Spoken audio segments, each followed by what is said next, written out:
บายดีพี่น้องสบายดีและสวัสดีฝั่งไทยและฝั่งลาวเนาะหรือว่าต่างประเทศพี่น้อง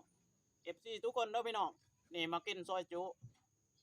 ก็คือจุซีนสดๆพี่น้องตับบ่มีดอกพี่น้อง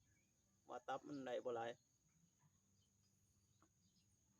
มาแซ่บๆน้ำกันกับบ่าวมื้อยิ้ม Channel พี่น้องได้เห็นแล้วอย่าลืมกดติดตามหรือว่ากด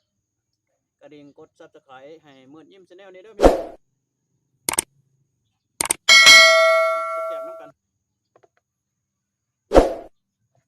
พร้อมได้อาหารดีๆมื้อนี้นี่ของแซ่บของนัวพันเอาโลด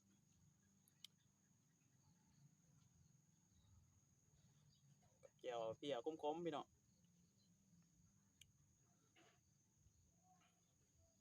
อู้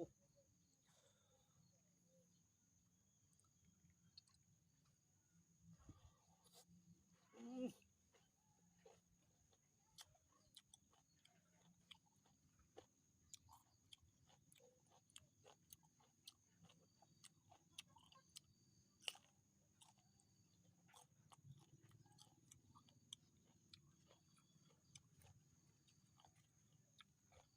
เอาเรื่อยๆลงไปเนาะ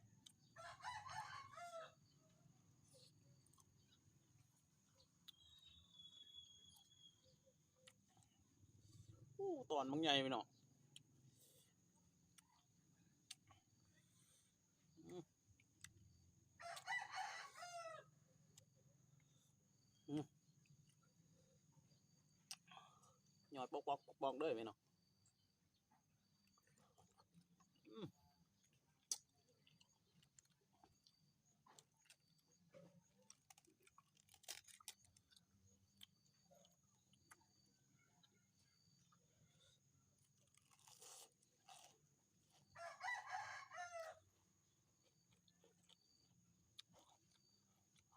เสียงกินบ่อยากดังปานใดพี่น้องเพราะว่า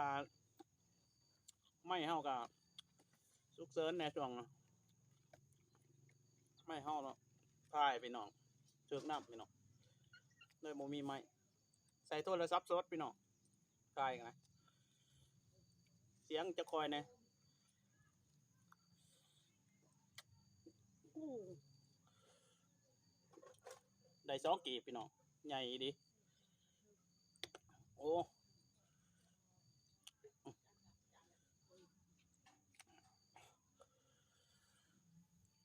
เป็ดอีดีอือ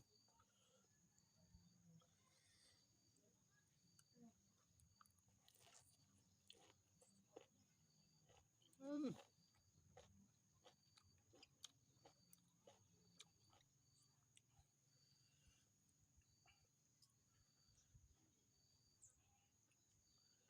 สอง2กีบเลยพี่น้อง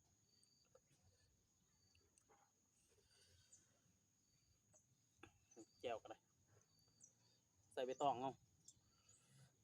ย่านพี่น้องบ่เห็นอือ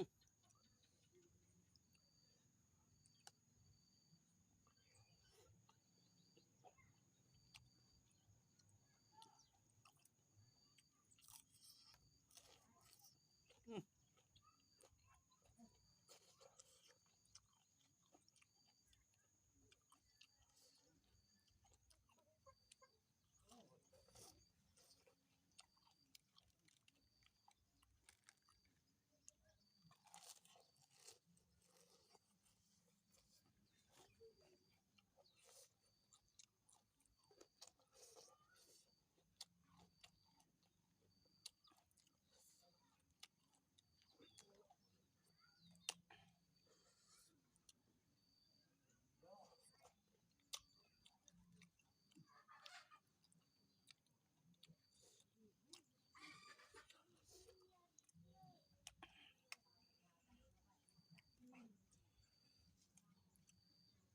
ปั่นใส่กับบักหอมเปรย์พี่น้องถ้าลาว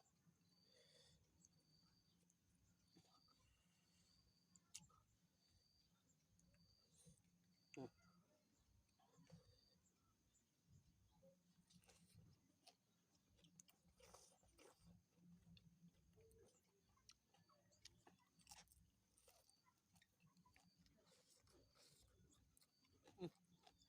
ร้อนเนาะ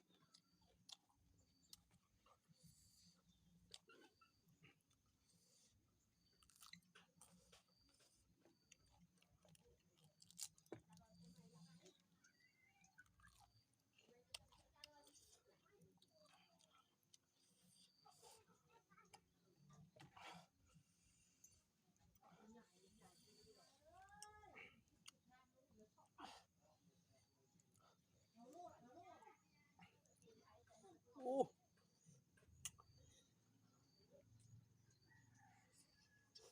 อืม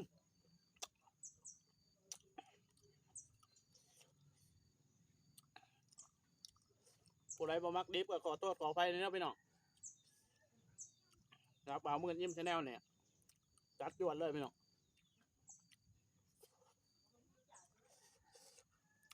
ครับอืมสำหรับคลิปนี้ก็ขอจบลงเพียงเท่านี้พี่น้องถ้าเห็นแล้วอย่าลืมกดติดตามกด subscribe หรือว่ากดกระดิ่งหายมือยิ้มชาแนลนี้เด้อพี่น้องโอ้เพชรหลายพี่น้อง